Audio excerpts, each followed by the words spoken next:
بسم اللہ الرحمن الرحیم۔ شب برات۔ اللہ تعالیٰ اس رات اپنے بے شمار گناہگار بندوں کی بخشش فرماتے ہیں۔ یہ رات ماہ شعبان کی نصف میں آتی ہے۔ احادیث مبارکہ میں ماہ شعبان کے متعدد فضائل مذکور ہیں۔ یہ رمضان کی تیاری کا مہینہ ہے۔ صحابہ کرام اس ماہ کی عبادات کے بارے میں نبی کریم صلی اللہ علیہ وآلہ وسلم کو یہ معمول ذکر کیا ہے کہ حضور پاک علیہ الصلوۃ والسلام اس مہینے میں کثرت سے روزے رکھتے، بلکہ حضور علیہ الصلوۃ والسلام نے امت کو اس ماہ کی فضیلت کو حاصل کرنے کی ترغیب نہایت دل نشین انداز میں دی ہے۔ آپ صلی اللہ علیہ وآلہ وسلم نے شعبان کے بارے میں فرمایا، یہ رجب اور رمضان کے درمیان واقع ایک مہینہ ہے جس کی برکت سے لوگ غافل ہیں۔ اس مہینے میں اللہ تعالیٰ کے سامنے اعمال پیش کیے جاتے ہیں۔ میری خواہش ہے کہ میرے اعمال اس حال میں پیش ہوں کہ میں روزے سے ہوں، بلکہ ام المومنین سیدہ عائشہ صدیقہ رضی اللہ عنہا کی روایت سے معلوم ہوتا ہے کہ حضور پاک علیہ الصلوۃ والسلام اس ماہ میں روزوں کا اہتمام اس لیے فرماتے کہ اللہ تعالیٰ سال بھر میں فوت ہونے والوں کے نام اس ماہ میں لکھوا دیتے ہیں۔ حضور علیہ الصلوۃ والسلام نے فرمایا، میری خواہش ہے کہ میری موت کا فیصلہ اس حال میں ہو کہ میں روزے سے ہوں۔ اس ماہ میں ایک رات جو کہ شب برات کے نام سے معروف ہے، فارسی زبان میں اس لفظ کا معنی ہوتا ہے نجات پانے والی رات۔ اس رات بے شمار گناہگار لوگوں کی اللہ پاک بخشش فرماتے ہیں، اس لیے اس کا یہ نام پڑ گیا، ورنہ لیلۃ من نصف شعبان کہا جاتا ہے، یعنی 15ویں شعبان کی رات۔ اس رات میں یعنی ماہ شعبان کی 15ویں شب میں ہوتا یہ ہے، اس رات میں ہر ایسے بچے کا نام لکھ لیا جاتا ہے جو آنے والے سال میں پیدا ہونے والا ہوتا ہے۔ ہر اس شخص کا نام لکھ دیا جاتا ہے جو آنے والے سال میں مرنے والا ہوتا ہے۔ البتہ انتظام میں لگنے والے فرشتوں کو اس رات میں ان لوگوں کی فہرست دے دی جاتی ہے اور اس رات میں نیک اعمال اوپر اٹھائے جاتے ہیں اور اس رات میں لوگوں کے رزق نازل ہوتے ہیں۔ یہ شعبان کی 14 تاریخ کے سورج غروب ہونے سے شروع ہوتی ہے اور 15 تاریخ کی صبح تک رہتی ہے۔ اس رات کے بارے میں بھی اعتدال کا خیال رکھنا نہایت ضروری ہے۔ بعض لوگ تو سرے سے ہی اس کی فضیلت کا انکار کرتے ہیں اور بعض لوگ اس رات میں اپنی طرف سے بعض من گھڑت باتیں شامل کر کے اسے دین کا نام دیتے ہیں۔ اس رات کی فضیلت کے بارے میں تقریباً 10 صحابہ کرام سے روایت ہے جن میں مشترکہ طور پر یہ بات پائی جاتی ہے کہ اس رات کے فضائل موجود ہیں، اس لیے نہ تو سرے سے انکار کرنا اور نہ ہی حد سے بڑھ کر رسومات اور خرافات، مثلاً حلوے مانڈے ضرور پکانا، آتش بازی کرنا، مردوں اور عورتوں کا مخلوط اجتماع کرنا، عورتوں کو قبرستان جانا، مردوں کو قبرستان جانے کو بہت ضروری خیال کرنا، ساری رات جاگنے کو ضروری تصور کرنا، ان افرادی عبادات کو اجتماعی شکل میں تبدیل کرنا جیسے صلاۃ التسبیح وغیرہ کو اس میں زبردستی شامل نہ کیے جائیں، بلکہ اعتدال کے ساتھ جتنے فضائل احادیث میں مذکور ہیں ان کو اسی درجے میں تسلیم کرنا چاہیے۔ حضرت علی رضی اللہ عنہ سے روایت ہے کہ رسول اللہ صلی اللہ علیہ وآلہ وسلم نے فرمایا، جب شعبان کی 15ویں شب ہو تو اس رات میں قیام کرو اور اس دن کو روزہ رکھو، اس لیے کہ اللہ تعالیٰ غروب آفتاب کے وقت سے آسمانی دنیا پر اعلان فرماتے ہیں، کیا کوئی ہے مغفرت طلب کرنے والا کہ میں اس کی مغفرت کروں، یا کوئی ہے رزق کو تلاش کرنے والا کہ میں اسے رزق عطا کروں، یا کوئی ہے مصیبت کا مارا کہ میں اس کی مصیبت کو دور کر دوں، کیا کوئی ایسا ہے، کیا کوئی ایسا ہے، حتیٰ کہ صبح تک کا وقت ہو جاتا ہے۔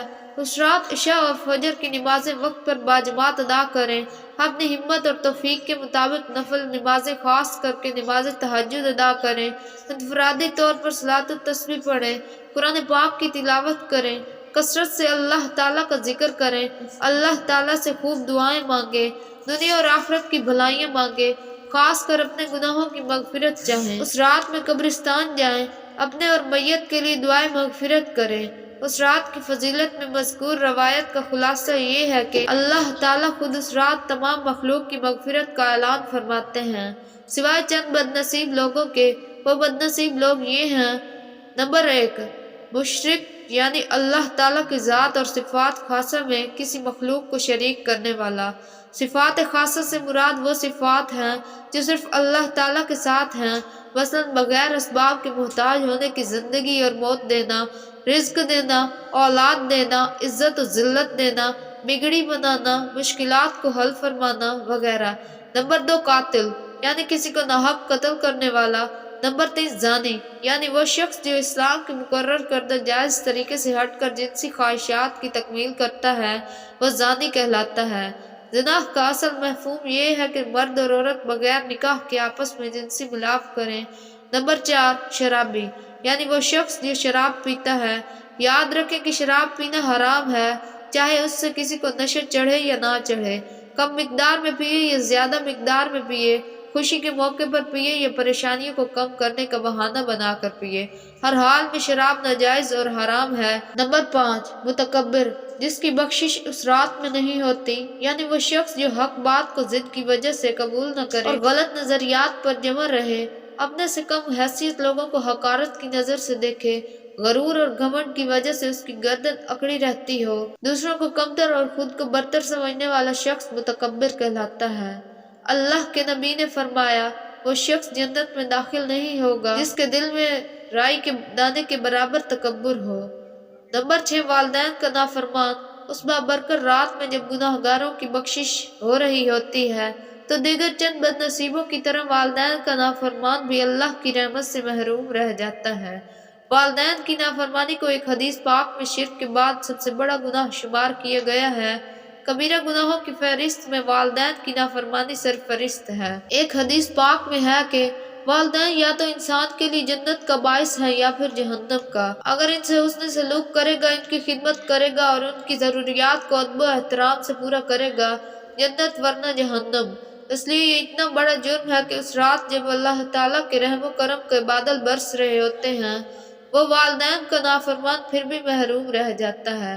نمبر 7 بغض رکھنے والا، یعنی وہ انسان جو اپنے دل میں اپنے کسی دوسرے مسلمان کا برا سوچے، دل میں محبت کی بجائے نفرت پالے، اس کے لیے پیار کے جذبات کی بجائے دشمنی رکھے، اسے راحت دینے کی بجائے تکلیف دینے کے منصوبے بنائے، عزت دینے کی بجائے رسوا کرنے کی جستجو میں لگا رہے، اسے خوشیاں دینے کی بجائے پریشانیوں میں مبتلا رکھے، وہ شخص کینہ پرور کہلاتا ہے۔ شب برات میں ایسا شخص بھی اللہ کی رحمت سے محروم رہ جاتا ہے۔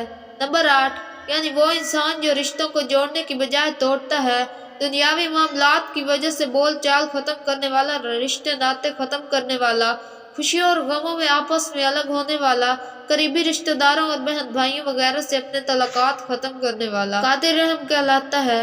یہ بھی اس مقدس رات میں اللہ کی بے پناہ رحمت سے کچھ بھی حاصل نہیں کر پاتا۔ یاد رکھیں اللہ کی رحمت بے انتہا ہے، لیکن اس رحمت کو لینے کے لیے ہمارا دل بھی سیدھا ہونا ضروری ہے۔ اگر ہم اپنے دل کو اس قابل ہی نہ بنائیں کہ جو اس کی رحمت کو قبول کرے تو اس میں ہماری غلطی ہے۔ اللہ کی رحمت میں کمی نہیں۔ اللہ ہمیں اپنی رحمت سے محروم نہ فرمائے۔ ہمیں بھی اپنی غلطیوں کو دور کرنے کی کوشش کرنی ہوگی، ورنہ اس رات باقی سب بخشے جائیں گے اور ہم ہاتھ ملتے رہ جائیں گے۔ اللہ تعالیٰ غلطیوں کو دور کرنے کی بھی توفیق عطا فرمائے اور اپنی رحمت سے ہمیں اس رات کو اعتدال کے ساتھ گزارنے کی توفیق عطا فرمائے۔ آمین یا رب العالمین۔ دوستوں اگر آپ کو ویڈیو پسند آئی ہے تو ویڈیو کو لائک کر دیں، چینل پر نئے ہیں تو چینل کو سبسکرائب کر دیں۔ ملتے ہیں کسی نیکسٹ ویڈیو میں، تب تک کے لیے اللہ حافظ۔